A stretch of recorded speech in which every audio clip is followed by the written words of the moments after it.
Right. Maybe there's a happy little tree that lives right here.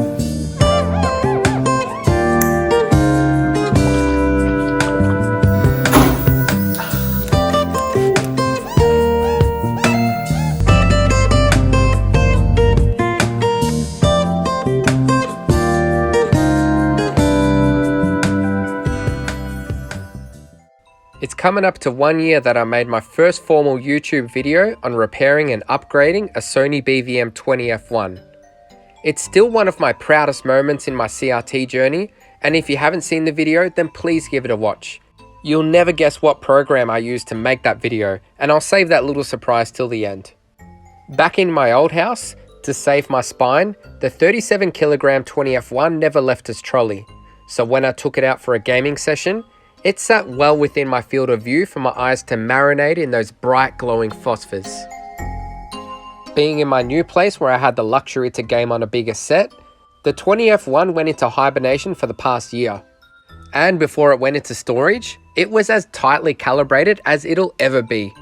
So I was excited to unwrap this relic to see it display just as perfect as I had left it. Except for the slight impurity at the bottom right of the screen. I've always wanted to test out the sort of backyard degaussing techniques without going straight to my degaussing wand. A CRT's red, green and blue guns are positioned to fire their electrons down an assumed path to hit their corresponding phosphors through a mask or a grill. So the red electron gun should only illuminate the red phosphors and so on. You shall not pass! But a magnetic field from nearby electronics or a speaker can lead the electron astray and, dare I say, go into the wrong hole. And in the case of this screen, some of those beams were landing on blue phosphors instead of red. So to fix this, we need to degauss to restore balance to the force. I've seen the old trick of taping magnets to a drill and having that spin closely to a CRT's affected area to essentially act as a homebrew degaussing wand. I taped 4 magnets to an electric drill and also inserted a Q-tip to avoid scratching the CRT. I've also read that you don't actually need the magnets, as spinning the drill should be enough in itself to dissipate the magnetic field. Anyway, I just wanted to try it out for myself, and I'm sure with a better drill it could have potentially cleared the magnetization, but 20 seconds in and I saw next to no difference. I then tried degaussing with another CRT up close. And yeah, I know I could have just spammed the D20F1's degauss button, but to prevent the coil from overheating, it'll only activate every minute or two, so you could be there for a while. And for most consumer TVs that only degauss when turned on, it could take multiple power cycles. It seemed like the root of the problem was actually the Earth's magnetic field all along. By spinning the trolley to face CRT Mecca, the bottom right of the screen clears right up. But it also introduced some subtle imperfections to the top right. Nothing beats a good degaussing wand to fix this.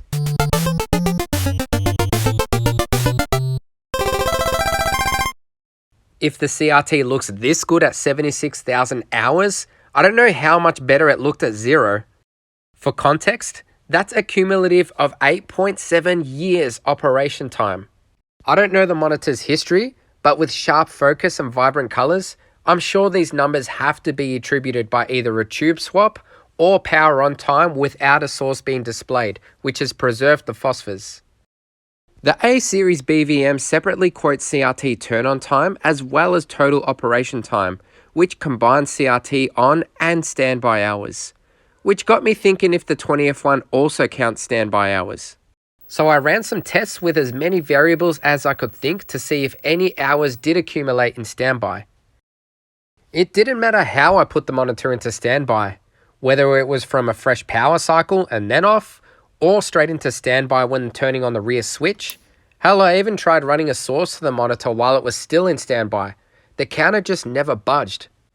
When I received the monitor, it was on software version 1.10, but I've since upgraded to Sony's latest 1.4, which got me thinking if maybe Sony could have patched out a standby hour counter in the latest firmware. I pulled out the ISR board and removed the updated EEPROM and reinserted the original chip with the firmware that it came with. Hello, darkness, my old friend. This blues out the maintenance menu and also limits alignment options. These were the hours before letting the monitor simmer in standby mode for 2 hours. And on return, no change at all. So the 20F1 only counts hours when the green power light is on. And if my theory holds true that the monitor was left on with no video displayed when not in use, which is being very optimistic, let's say it's used for 8 hours a day and left on for the remaining 16 without any video showing, that's theoretically only 25,000 hours of actual screen time. But that's a very rigid and glass half full assumption. And all speculating aside, I'll never really know. But I've done enough testing on the 20F1 to call the standby time attributing to operation hours myth busted. I completely swore off color calibrating again after sinking hours into adjusting white balance on the BVM 20L5 using the flawed and outdated Spider 2 colorimeter. The BVM 20F1 can be auto-calibrated with the expensive and allegedly flawed BKM-14L probe. But it can also be self-calibrated internally without a probe. You need to display your own color bar pattern, and the manual says to set external sync off because it can cause errors. So that essentially leaves you with displaying a pattern using component or RGB sync on green. An Extron RGB interface can convert pretty much any type of sync to another, but I can already output sync on green using the Mr. FPGA's analog output. Following the 20F1's user manual, if we navigate to adjust, channel settings, auto and SMPTE.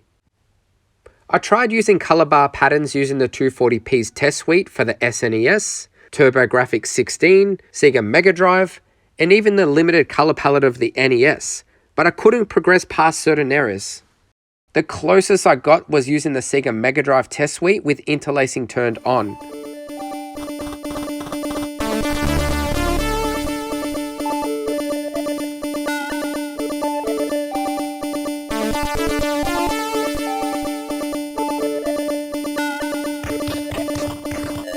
And when the monitor turned up blue beyond what it could handle, it gave me the 100 IRE and G error.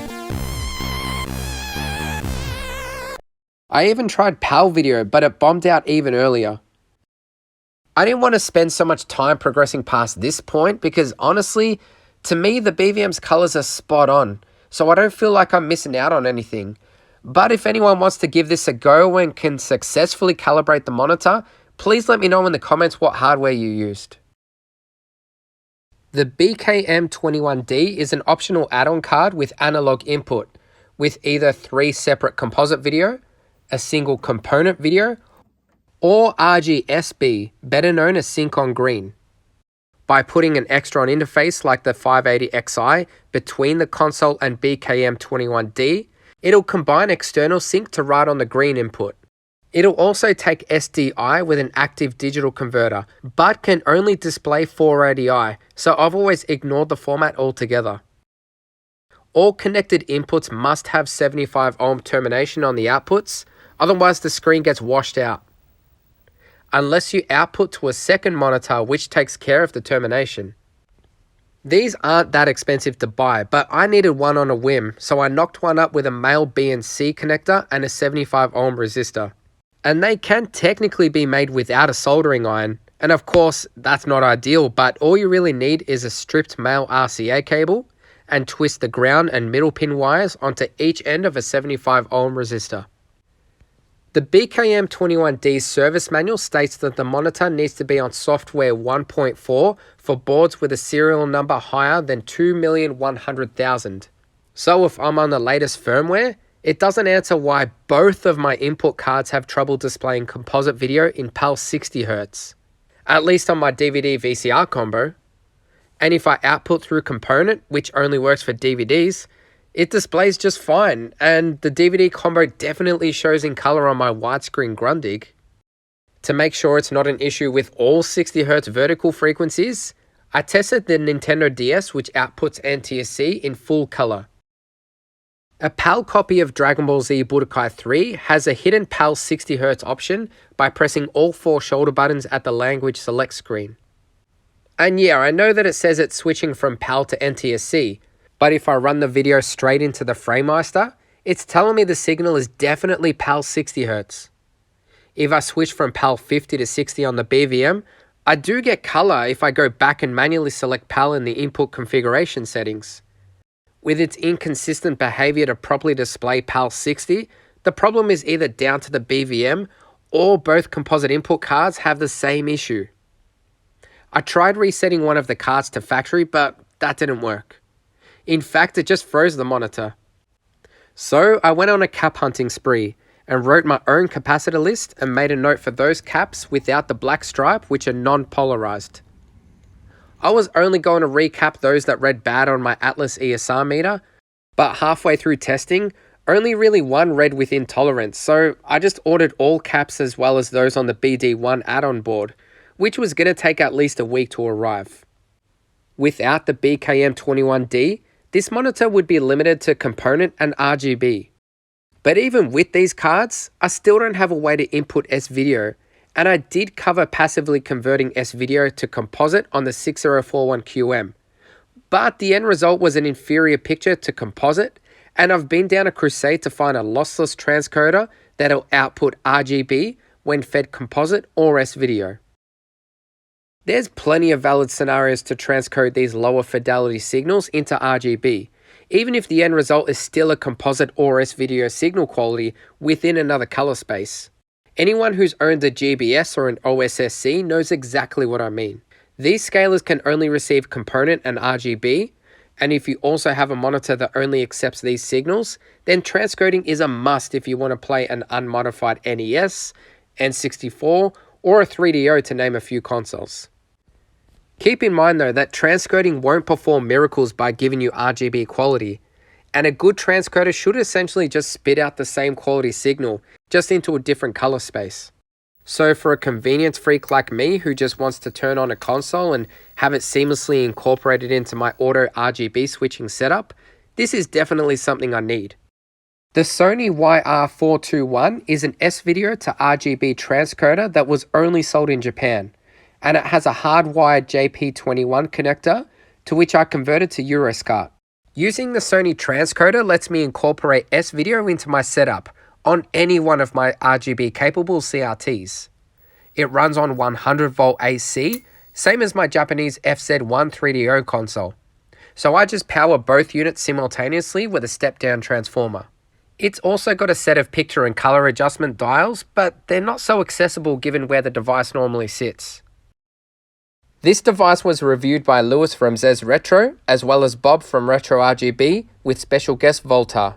Bob had the converter under the scope and found the RGB lines to have some weird offshoots, and sync is either untouched from the original Luma source, or it's contaminated with reintroduced Luma, which might explain Lewis's findings of chromatic aberrations. I can really only see the color bleed when I'm up close, and seeing that the transcoder and 3DO need to be powered on by the step-down transformer, I haven't had a reason to RGB mod my 3DO. With its proper handling of 240p and 480i, I say that the Sony converter is a winner in streamlining my RGB setup. The Extron CD900 has composite and S-Video inputs and outputs RGB and component through BNC, as well as these front dials for picture correction and horizontal shift. The problem with transcoding composite to RGB is that you're bypassing the monitor's onboard trap filter to clean up composite video flaws and artifacts. Here's the BVM D20F1 displaying a composite 576i 50Hz signal. With the 3-line comb filter option, you get that ugly dot crawl that you'd expect from composite video. But the BVM clears this up nicely with the trap filter option. So with this as our baseline of how good composite can look, let's see how the Extron handles the same signal. The interlacing is slightly more jarring and the dot crawling is somewhere between the BVM's two filter options. It'll handle interlace just fine, but completely screws up the colors in PAL 60Hz. The European copy of Super Mario Sunshine prompts to output 60Hz on my PAL GameCube, to which it looks like the Extron took a bad or maybe a good batch of acid. But this transcoder's biggest letdown is its mishandling of 240p as 480i. Eco on the PS2 is one of those few games that run in 240p, and by interlacing the original 240 progressive lines, the resulting image is ultra flickery and soft, so this device is fairly redundant for retro gaming.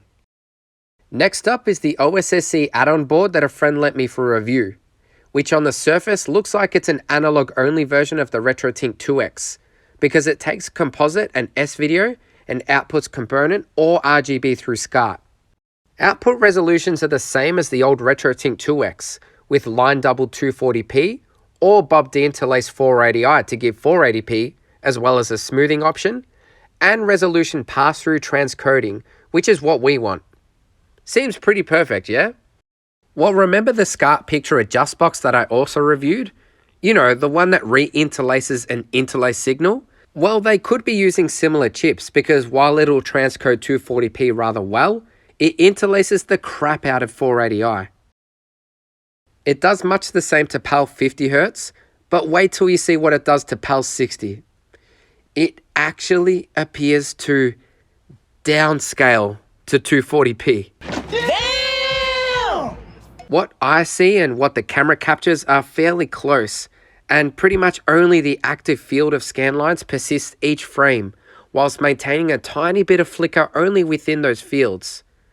You know, this really looks similar to the 2Extron downscaling trick, where an Extron VSC downscales 480p into 480i, and then with the flicker filter turned up and outputting into an RGB interface, gives a soft 240p image.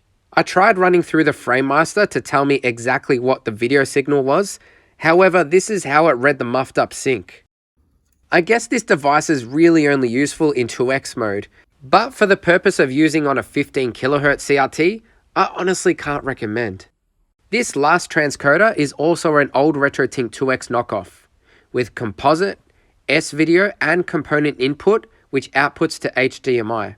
Like the OSSC add-on board, the ODV, short for Original Drawing Video, yes, seriously, that's the name.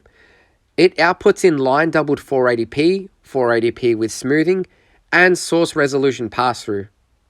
With this last mode, I can convert the HDMI signal to analog VGA and then combine the HV sync to give RGBS. Did you know that the Sega Saturn version of Earthworm Jim 2 has a hidden interlace mode? If you pause the game and press up, down, right, X, Y, Z, Z, Y, it'll take you to a debug menu to turn on interlacing.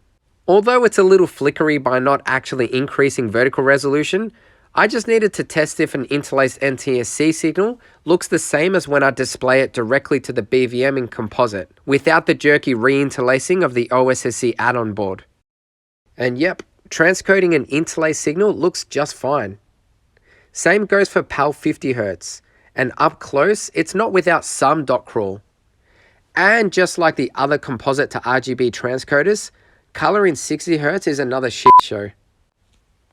So to sum up these transcoders, the Extron CD900 isn't suitable for 240p sources, the OSSC add-on device re-interlaces 480i and looks like it downscales interlaced PAL 60 to 240p with some flicker, and the ODV at least respects 240p and 480i, except for PAL 60. So really, none of these devices are suitable to transcode composite to RGB to bypass the 20F1's woes in PAL 60Hz. I bet the US viewers are laughing at this whole PAL 60 crap that the NTSC users don't have to deal with. It's bad enough that PAL is typically 50Hz, and just when we get a taste of 60Hz, my transcoders ruin or for whatever reason downscale interlaced video. If I didn't already have the Sony transcoder to convert S-video to RGB, I probably would have looked into the Koryu transcoder that converts composite and S-video to YPBPR. This is a prime example why you should avoid knockoffs, and also shows why RGB is the gold standard in analog video. What you feed in is what comes out, independent of the vertical frequency. Failing to find the ideal composite to RGB transcoder, I put all my faith into recapping the 21D cards once my caps arrived. You see this 4.7 microfarad cap? Well, I had a friend that was in conversation with Patrick Gravier, the ex-Sony Tech guru, who passed on that intermittent color on the BKM-21D, all boiled down to this guy. And the capacitor was definitely cooked, with ESR reading over 40 ohm in circuit. And once replaced, read only 9.4 ohm. So having only replaced that capacitor, let's see if Pat was on the money.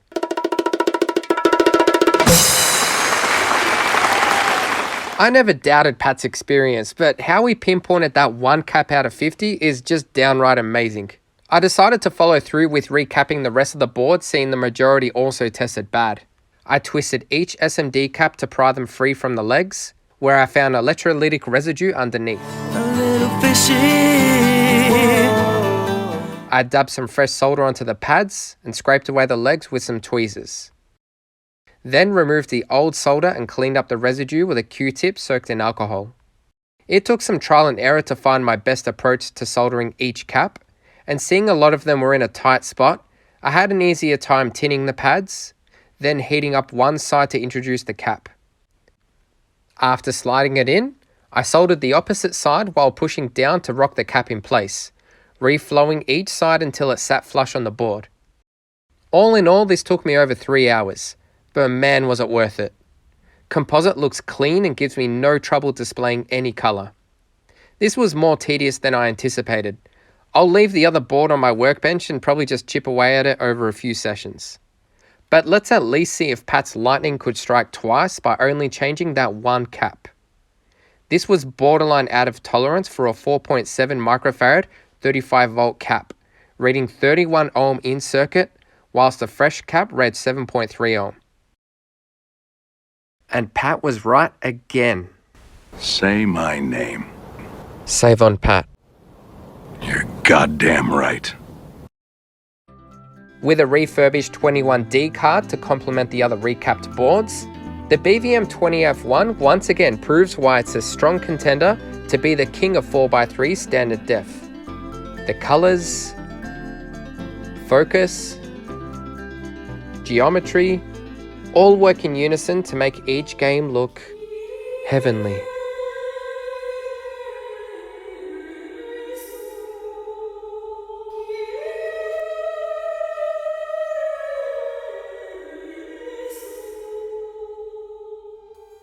So for those that stuck around to find out how I made my first BVM repair video, it was all done in PowerPoint.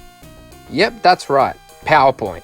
It was the only way I knew how to make a video at the time, with animations and video transitions, and as cumbersome and time consuming as it was, it still conveyed the information as I envisioned. But that's the last time I'll use PowerPoint to make a video.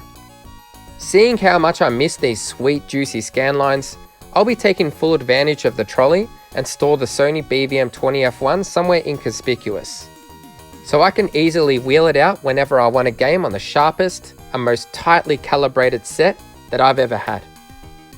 Thanks all for watching, and happy gaming.